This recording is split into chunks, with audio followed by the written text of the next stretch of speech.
भटुरा बनवायला घेतला की तो असा टम्म फुगत नसेल तर ही पद्धत एकदा नक्की वापरून बघायला आहे.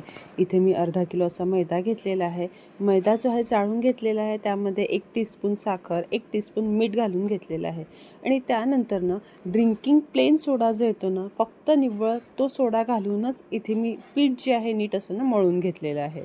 पीठ इथे मळून झालं की ओलं फडकं झाकून याला आपण 10 ते 15 मिनिट असं रेस्ट देऊया आणि त्यानंतर पुन्हा थोडासा तेलाचा हात लावून हे पीठ जे आहे नीट असं ना आपल्याला छान असं मळून घ्यायचं आहे. पीठ इथे आता नीट असं मळून झालं की एकीकडे आता मी तेल तापायला ठेवलेलं आहे आणि इथे आता आपण एक गोळा बनवून घेऊया आणि भटुरा जो आहे ना लाटून घेऊया.